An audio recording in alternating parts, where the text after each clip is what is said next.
unsur fisik dan unsur batin puisi. Minta tolong di-like dan di-subscribe, ya.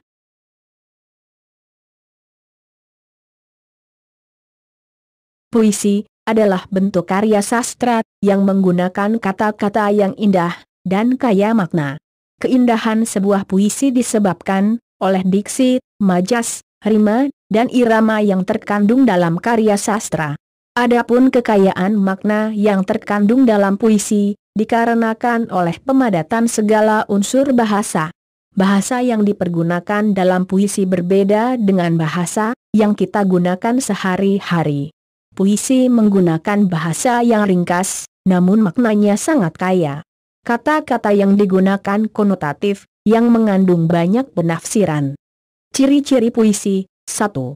Dalam puisi terdapat pemadatan segala unsur kekuatan bahasa. 2. Dalam penyusunannya, unsur-unsur bahasa itu dirapikan, diperbagus, dan diatur sebaik-baiknya dengan memperhatikan irama dan bunyi. 3. Puisi berisikan ungkapan-ungkapan pikiran penyair berdasarkan pengalaman imajinatif. 4. Bahasa konotatif. 5. Puisi dibentuk struktur fisik dan batin. Unsur fisik atau bentuk suatu puisi. 1. Diksi, 2. Pengimajian, 3. Kata konkret, 4. Majas, 5. Retma atau rima, 6. Tipografi. Unsur batin puisi meliputi 1. Tema dan amanat, 2. Perasaan, 3. Nada dan suasana.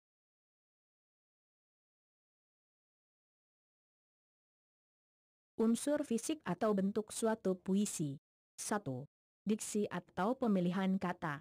Penyair sangat cermat dalam memilih kata-kata. Kata-kata dipertimbangkan berdasarkan makna, komposisi bunyi dalam rima dan irama, kedudukan kata, dalam konteks, atau dalam hubungan dengan kata yang lain, serta kedudukan kata, dalam keseluruhan puisi. Oleh karena itu, di samping memiliki kata yang tepat, penyair juga mempertimbangkan urutan kata dan kekuatan atau daya magis kata-kata. Diksi atau pemilihan kata-kata dalam puisi hendaknya bersifat puitis, yang mempunyai efek keindahan, dan berbeda dengan kata-kata yang biasa kita pakai dalam sehari-hari. Pengimajian atau citraan dalam puisi.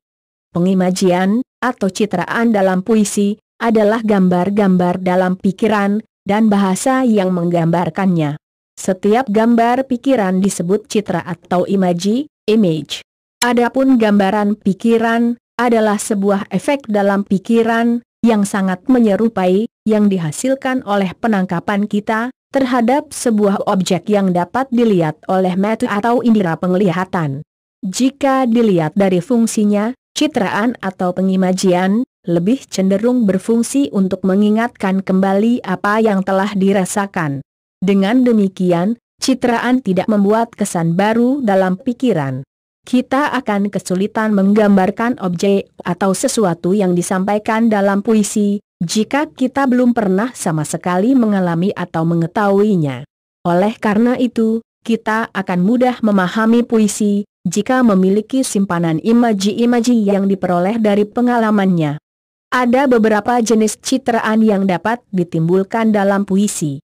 Citraan dalam puisi, yang pertama adalah citraan penglihatan. Citraan penglihatan dalam puisi ditimbulkan oleh indera penglihatan atau mata. Citraan ini merupakan jenis yang paling sering digunakan penyair. Citraan penglihatan mampu memberi rangsangan kepada indera penglihatan sehingga hal-hal yang tidak terlihat menjadi seolah-olah terlihat.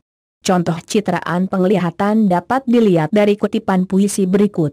Perahu Kertas, karya Sapardi Djoko Damono.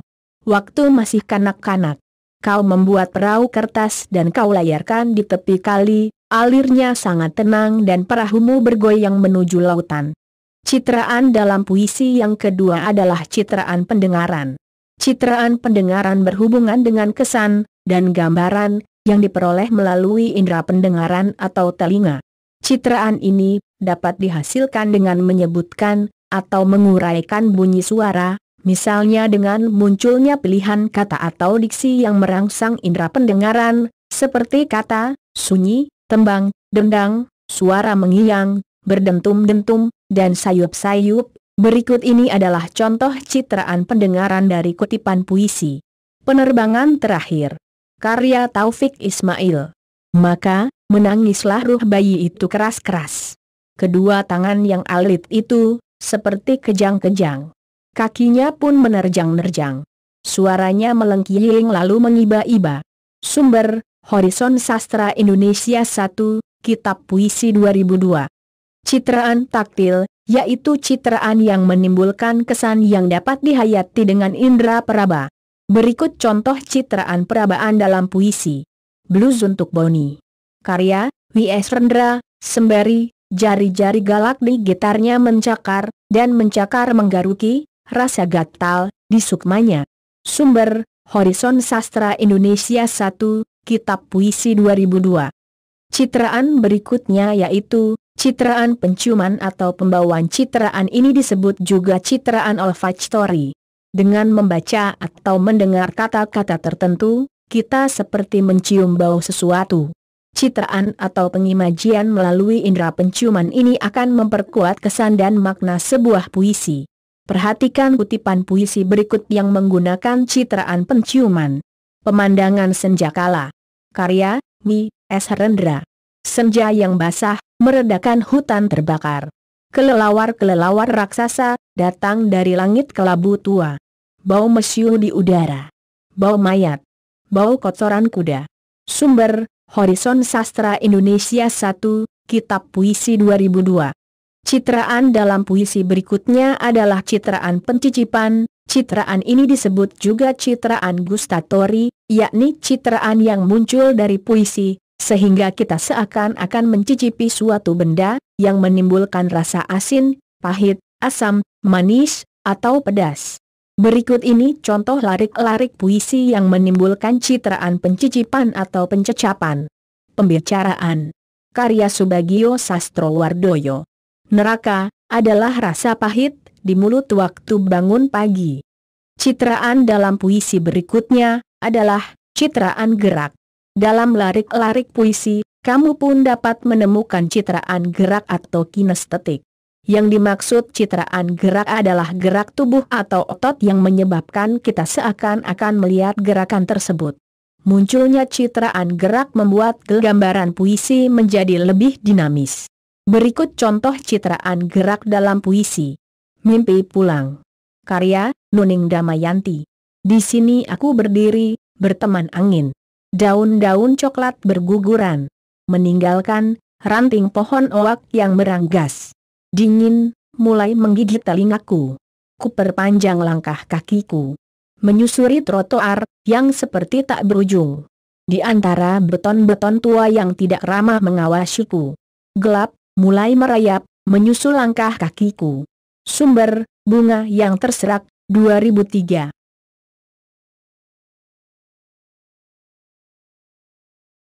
Unsur fisik yang ketiga adalah kata konkret. Untuk membangkitkan imaji atau daya bayang pembaca, maka kata-kata harus diperkonkret. Fungsinya agar pembaca seolah-olah melihat, mendengar, merasa apa yang dilukiskan penyair. Jika imaji pembaca merupakan akibat dari pengimajian yang diciptakan penyair, maka kata konkret merupakan sebab terjadinya pengimajian itu. Dengan kata yang diperkonkret, pembaca dapat membayangkan secara jelas peristiwa atau keadaan yang dilukiskan oleh penyair. Contoh penggunaan kata konkret dalam puisi. Perhatikan cuplikan puisi yang berjudul Gadis Peminta-Minta karya Toto Sudarto Bahtiar berikut ini. Gadis Peminta-Minta, karya Toto Sudarto Bahtiar. Setiap kita bertemu, gadis kecil berkaleng kecil. Senyummu terlalu kecil, untuk kenal duka. Pengadah padaku, pada bulan merah jambu. Tapi, kotaku jadi hilang, tanpa jiwa. Ingin aku ikut, gadis kecil, berkaleng kecil. Pulang, ke bawah jembatan yang melulur sosok. Hidup dari kehidupan angan-angan, yang gemerlapan gembira, dari kemayaan riang. Duniamu, yang lebih tinggi dari menara katedral. Melintas-lintas di atas air kotor, tapi, yang begitu kau hafal. Jiwa begitu murni, terlalu murni. Untuk bisa membagi dukaku. Kalau kau mati gadis kecil berkaleng kecil. bulan di atas itu, tak ada yang punya. Dan kotaku, kotaku. Hidupnya, tak punya lagi tanda. Untuk memperkonkret bahwa gadis itu benar-benar seorang pengemis gembel, penyair menggunakan kata-kata gadis kecil berkaleng kecil. Kata itu lebih konkret daripada dengan menggunakan diksi gadis peminta-minta atau gadis miskin. Untuk memperkonkret tempat tidur pengap di bawah jembatan yang hanya dapat untuk menelentangkan tubuh, penyair menulis pulang ke bawah jembatan yang melulur sosok. Untuk memperkonkret dunia pengemis yang penuh kemayaan, penyair memperkonkret diksi sebagai berikut. Hidup dari kehidupan angan-angan, yang gemerlapan gembira dari kemayaan riang. Untuk memperkonkret gambaran tentang martabat gadis itu memiliki martabat yang tinggi seperti manusia lainnya, penyair menulis kata sebagai berikut. Duniamu yang tinggi dari menara katedral. Gaya bahasa dalam puisi. Bahasa puisi bersifat khas, berbeda dengan bahasa prosa. Dalam puisi, penyair kadang menggunakan bahasa yang lain dari bahasa yang kita gunakan sehari-hari. Untuk mendapatkan irama yang liris dan membuat kepadatan, kesegaran serta ekspresitas yang lain, penyair bisa banyak membuat penyimpangan dari tata bahasa normatif dalam puisi-puisinya. Berikut ini contoh-contoh faktor kebahasaan dalam puisi. 1. Penyingkatan atau pemendekan kata. Dalam puisi modern sering kita jumpai kata-kata yang dipendekkan. 2. Penghilangan imbuhan. Imbuhan yang biasanya dihilangkan oleh penyair untuk mendapatkan efek puitisnya yaitu awalan, akhiran, ataupun awalan dan akhiran. 3. Penghapusan tanda baca. Penyair juga sering menghapuskan tanda baca dalam puisi-puisi yang ditulisnya. 4. Pemutusan kata. Kita sering menjumpai puisi yang di dalamnya terdapat kata-kata yang diputus. Penyair yang terkenal dengan pemutusan kata-kata dalam puisinya adalah Sutarji Khalzul Bahri. 5. Penggabungan atau perangkaian dua kata atau lebih. Efek yang ditimbulkan dengan penggabungan kata-kata tersebut adalah adanya kesan melebih-lebihkan. Agar channel ini bisa berkembang, minta like dan di-subscribe-nya. Ya, terima kasih. Secara garis besar, gaya bahasa dapat dibedakan menjadi 4 kelompok, yaitu 1. Gaya bahasa perbandingan. 2. Gaya bahasa perulangan. 3. Gaya bahasa pertentangan. 4. Gaya bahasa penegasan. Gaya bahasa perbandingan. 1. Gaya bahasa personifikasi, pengumpamaan, pelambangan, benda mati sebagai orang, atau manusia, seperti bentuk pengumpamaan alam dan rembulan menjadi saksi sumpah setia. Contoh. Dipeluk dingin kemarau yang bermulut sepi. Kalimat di atas juga adalah majas personifikasi, sebab dingin kemarau diibaratkan semacam manusia yang bisa memeluk. 2. Gaya bahasa metafora. Metafora adalah gaya bahasa yang memperbandingkan secara langsung sesuatu hal atau keadaan dengan hal atau keadaan lain yang memiliki sifat, keadaan, atau perbuatan yang sama. Contoh. Mete indah bola pingpong masihkah kau kosong karya Iwan Fals. 3. Gaya bahasa asosiasi atau simile. Asosiasi adalah perbandingan terhadap suatu benda yang sudah disebutkan sehingga menimbulkan asosiasi atau tanggapan dengan benda yang diperbandingkan itu, biasanya dinyatakan dengan kata bagai, seperti, laksana, bak, dan sebagainya. Contoh. Bagai bintang di surga, dari seluruh warna, dan kasih yang setia, dan cahaya nyata karya Ariel Peter Pan. Gaya bahasa perbandingan. 4. Gaya bahasa metonimia. Metonimia adalah gaya bahasa yang menyamakan sepatah kata atau nama yang memiliki hubungan dengan suatu benda lain yang merupakan merek perusahaan atau perdagangan. Atau menyatakan sesuatu langsung menyebut namanya. Contoh. Setan-setan politik yang datang mencekik, walau di masa pesklik tetap mencekik. Apakah selamanya politik itu kejam? Apakah selamanya tiada sanggup menghantam? Lirik di atas menunjukkan metafora dengan lambang kias setan. Setan dihayati Iwan Fals sebagai manusia yang berkecimpung di dunia politik yang tidak berpihak kepada rakyat. 5. Gaya bahasa litotes. Litotes adalah gaya bahasa yang mempergunakan kata-kata yang berlawanan arti atau mengurangi kenyataan untuk merendahkan diri sebagai gaya pelembut untuk mempersopan yang kena pada dirinya sendiri. Contoh, singgahlah ke gubuk kami, kata orang kaya itu, padahal kenyataannya rumahnya seperti istana. 6. Gaya bahasa eufemisme. Eufemisme adalah gaya bahasa yang mempergunakan kata-kata lain dari pengertian sebenarnya dengan maksud agar terdengar lebih sopan, agar jangan sampai melukai orang tersebut. Contoh, maaf, saya mau ke belakang padahal kenyataannya mau ke WC. Gaya bahasa perbandingan. 7. Gaya bahasa hiperbola. Hiperbola adalah gaya bahasa yang menyatakan sesuatu hal atau keadaan secara berlebihan menggunakan kata-kata yang mengandung makna lebih hebat dari arti atau rasa yang sebenarnya. Contoh, larinya secepat kilat. 8. Gaya bahasa sinekdoke. Gaya bahasa ini dibedakan menjadi 2 macam. 1. Pars pro toto, yaitu gaya bahasa yang menyebutkan keseluruhan atau sebagian, namun yang dimaksud untuk keseluruhan. Contoh, kalau ke pasar belilah 3 ekor ayam. 2. Totem pro parte, yaitu gaya bahasa yang menyebutkan keseluruhan untuk sebagian, namun yang dimaksud untuk keseluruhan. Contoh, desa itu diserang wabah flu burung. Majas anafora yang termasuk dalam majas repetisi ini adalah majas yang berisi pengulangan kata atau frasa dalam satu kalimat, di mana kata yang diulang tersebut adalah kata di awal kalimat yang diulang atau ditulis kembali di tengah kalimat dan di akhir kalimat. Berikut ini contoh majas anafora. Ada apa denganmu? Lagu Noe, dan aku sifatku, dan aku hilafku dan aku cintaku, dan aku rinduku dan kita terlupa, dan kita terluka dan aku sifatku, dan aku hilafku dan aku cintaku, dan aku rinduku. 3.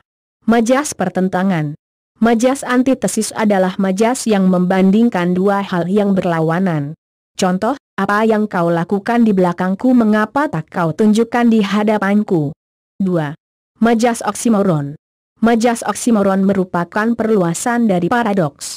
Karakteristik yang membedakannya dengan majas paradoks ialah, pada oksimoron, pertentangan diucapkan dalam satu frasa yang sama. Contoh, A.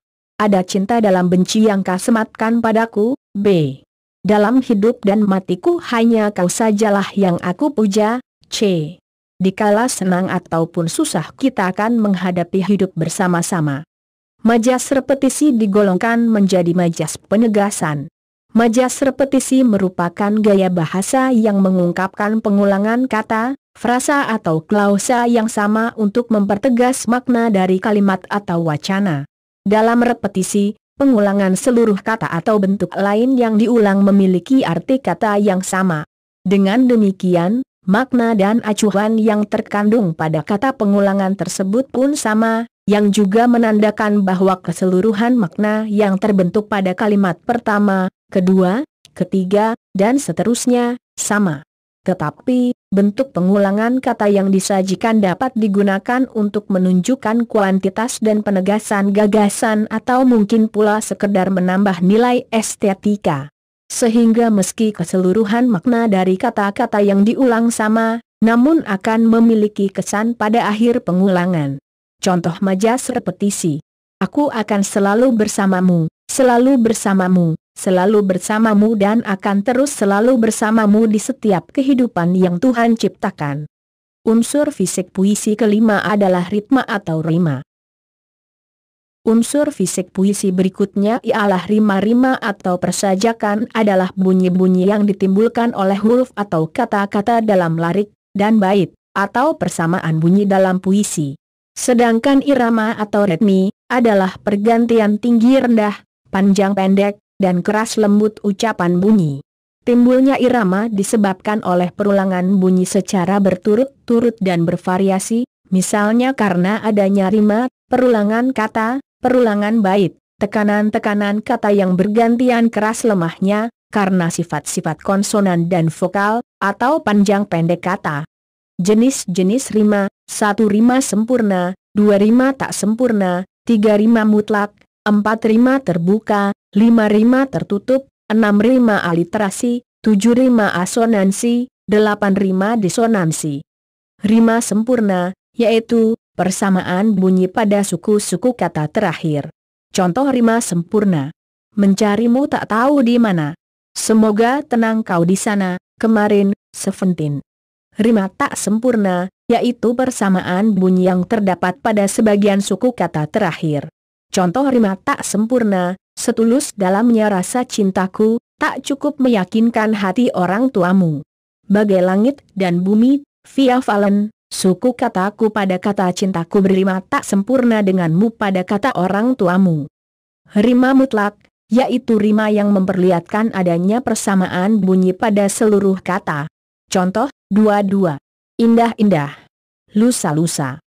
Rima terbuka, ialah rima dengan kata-kata yang berirama jatuh pada suku akhir yang bersuku terbuka, yakni berakhir dengan vokal yang sama, misalnya, buka-luka, hati-mati. Rima tertutup, yaitu persamaan bunyi yang terdapat pada suku kata tertutup atau konsonan, contoh, hilang malang, susut takut. Rima aliterasi. Aliterasi dalam KBBI memiliki arti, 1. Sajak awal untuk mendapatkan efek kesedapan bunyi, 2. Pengulangan bunyi konsonan dari kata-kata yang berurutan. Maksudnya, ada kalanya aliterasi diletakkan di awal masing-masing baris yang tujuannya untuk mendapatkan keindahan bunyi, sementara pengertian kedua menjelaskan bahwa ada deretan kalimat yang menggunakan deretan konsonan yang sama.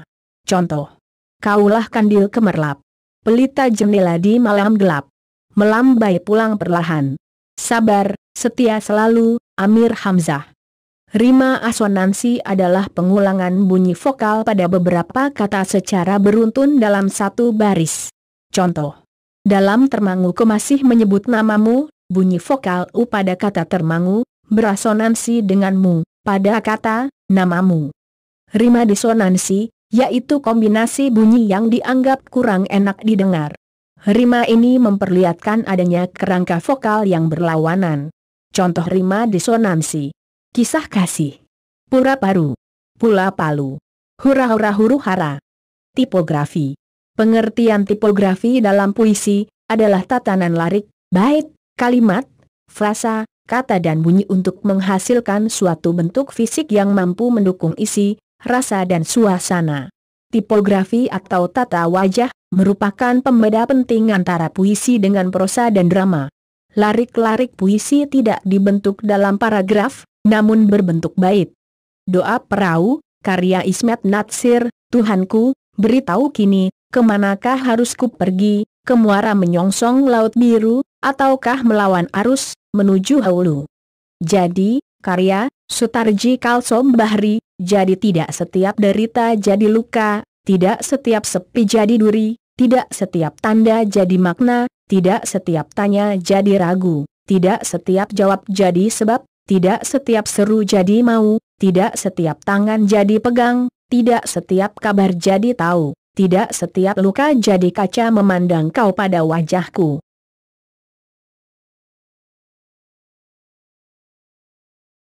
Unsur batin dalam puisi. 1. Tema puisi. 2. Amanat. 3.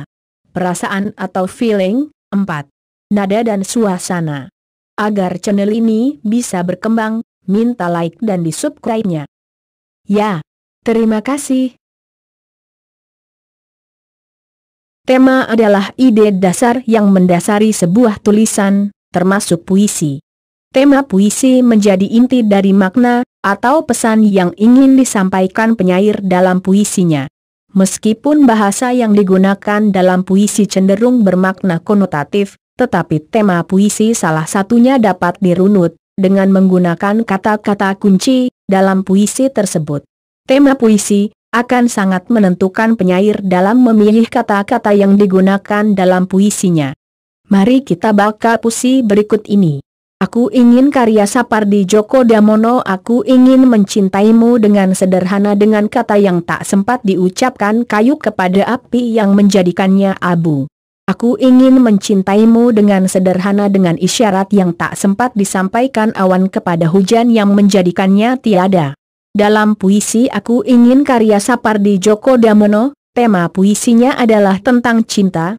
Tema ini dapat dengan mudah ditemukan karena pengulangan kalimat aku ingin mencintaimu dengan sederhana sebanyak 2 kali. Mari kita baca lagi puisi yang lain. Sajak anak muda. W.S. Rendra kita adalah angkatan gagap yang diperanakan oleh angkatan takabur. Kita kurang pendidikan resmi di dalam hal keadilan, karena tidak diajarkan berpolitik, dan tidak diajar dasar ilmu hukum. Kita melihat kabur pribadi orang, karena tidak diajarkan kebatinan atau ilmu jiwa. Kita tidak mengerti uraian pikiran lurus, karena tidak diajar filsafat atau logika. Apakah kita tidak dimaksud untuk mengerti itu semua? Apakah kita hanya dipersiapkan untuk menjadi alat saja? Inilah gambaran rata-rata pemuda tamatan SLA, pemuda menjelang dewasa. Dasar pendidikan kita adalah kepatuhan, bukan pertukaran pikiran. Ilmu sekolah adalah ilmu hafalan, dan bukan ilmu latihan menguraikan.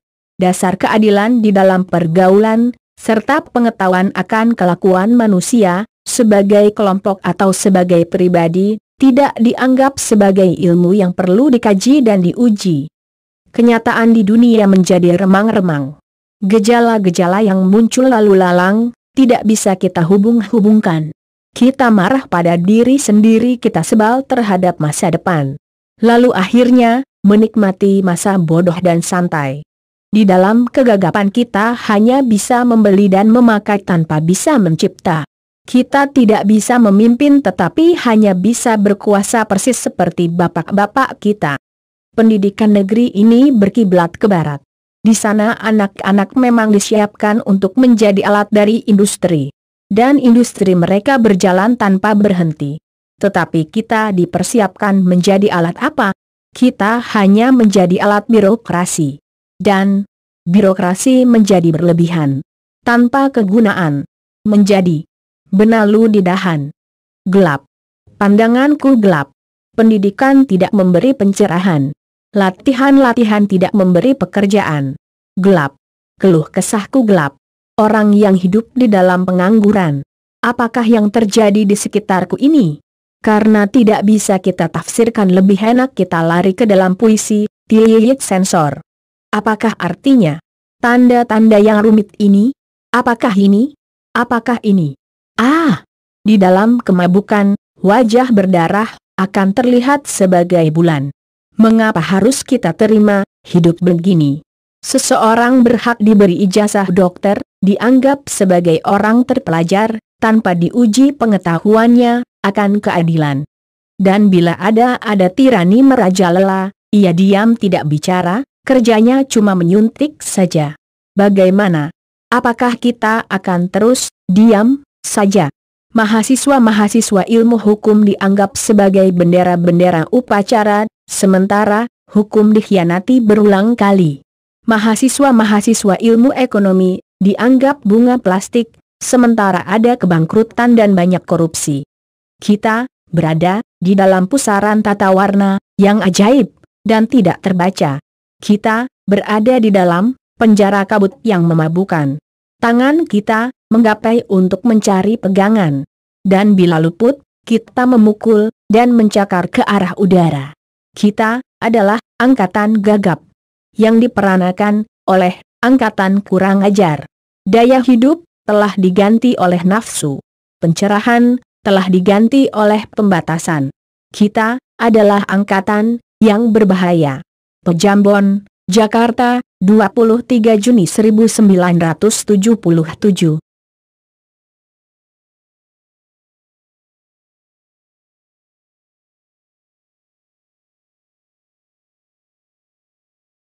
Tema puisi Sajak anak muda, karya W.S. Rendra adalah pendidikan. Tema ini dapat ditemukan dari penggunaan kata-kata yang berkaitan dengan ilmu pengetahuan, seperti ilmu hukum, filsafat, logika, serta istilah pendidikan, seperti pendidikan, pengetahuan, sekolah, dan ujian. Amanat dalam puisi. Amanat, pesan, atau nasihat merupakan kesan yang ditangkap pembaca atau pendengar setelah membaca atau mendengar pembacaan puisi. Amanat dirumuskan sendiri oleh pembaca atau pendengar. Sikap dan pengalaman pembaca sangat berpengaruh terhadap amanat puisi. Cara menyimpulkan amanat puisi sangat berkaitan dengan cara pandang pembaca atau pendengar terhadap suatu hal. Meskipun ditentukan berdasarkan cara pandang pembaca atau pendengar, amanat tidak dapat dilepaskan dari tema dan isi puisi yang dikemukakan penyair. Perhatikan puisi berikut ini. Doa. Kepada pemeluk teguh, Khairil Anwar. Tuhanku, dalam termangu aku masih menyebut namamu. Biar susah, sungguh mengingat kau penuh seluruh. Cahayamu panas suci, tinggal kedip lilin di kelam sunyi. Tuhanku, aku mengembara di negeri asing. Tuhanku, di pintumu aku mengetuk, aku tidak bisa berpaling, deru campur debu. 1959. Amanat puisi doa karya Khairil Anwar. Sesuai dengan tema yang diangkatnya, puisi doa ini berisi amanat kepada pembaca agar menghayati hidup dan selalu merasa dekat dengan Tuhan. Agar bisa melakukan amanat tersebut, pembaca bisa merenung, termenung, seperti yang dicontohkan penyair. Penyair juga mengingatkan pada hakikatnya hidup kita hanyalah sebuah pengembaraan di negeri asing yang suatu saat akan kembali juga. Unsur batin berikutnya adalah perasaan. Puisi merupakan sebuah wujud ekspresi dari seorang penyair. Ekspresi tersebut dapat berupa kerinduan, kegelisahan, pengagungan kepada Tuhan, kepada alam, atau kepada kekasih. Feeling juga dapat menjadi ciri latar psikologi, sosial, ekonomi, budaya, dan pendidikan sang penyair. Perasaan penyair tersebut nantinya akan mempengaruhi bahasa yang digunakan. Misalkan tentang alam, maka bahasa yang digunakan akan cenderung bermakna keindahan alam. Perhatikan puisi berikut ini. Doa. Kepada pemeluk teguh, Khairil Anwar. Tuhanku, dalam termangu aku masih menyebut namamu. Biar susah, sungguh mengingat kau penuh seluruh. Cahayamu panas suci, tinggal kedip lilin di kelam sunyi. Tuhanku, aku mengembara di negeri asing. Tuhanku, di pintumu aku mengetuk, aku tidak bisa berpaling, deru campur debu. 1959. Perasaan atau feeling dalam puisi doa karya Khairil Anwar. Perasaan berhubungan dengan suasana hati penyair. Dalam puisi doa, gambaran perasaan penyair adalah perasaan terharu dan rindu. Perasaan tersebut tergambar dari diksi yang digunakan antara lain, termenung, menyebut namamu, aku hilang bentuk, remuk, aku tak bisa berpaling. Nada dalam puisi memuat sebuah sikap. Bagaimana puisi itu dibacakan atau bernada, apakah merupakan sebuah nasihat, kritik, sindiran, ejekan, atau cerita. Nada tersebut nantinya akan dirasakan oleh pembaca setelah membaca puisi, yakni adanya perubahan suasana tertentu pada pembaca. Nada kritik dapat menimbulkan suasana pemberontakan, nada sindiran mengakibatkan rasa malu, nada ejekan dapat menimbulkan kemarahan dan lain sebagainya. Perhatikan puisi berikut ini. Doa. Kepada pemeluk teguh, Khairil Anwar. Tuhanku, dalam termangu aku masih menyebut namamu. Biar susah, sungguh mengingat kau penuh seluruh. Cahayamu panas suci, tinggal kedip lilin di kelam sunyi. Tuhanku, aku mengembara di negeri asing. Tuhanku, di pintumu aku mengetuk, aku tidak bisa berpaling, deru campur debu. 1959. Nada dan suasana dalam puisi doa Khairil Anwar. Nada yang berhubungan dengan tema ketuhanan menggambarkan betapa dekatnya hubungan penyair dengan Tuhannya. Berhubungan dengan pembaca, maka puisi doa tersebut bernada sebuah ajakan agar pembaca menyadari bahwa hidup ini tidak bisa berpaling dari ketentuan Tuhan. Karena itu, dekatkanlah diri kita dengan Tuhan. Hayatilah makna hidup ini sebagai sebuah pengembaraan di negeri asing. Agar channel ini bisa berkembang, minta like dan di subscribe-nya. Ya, terima kasih.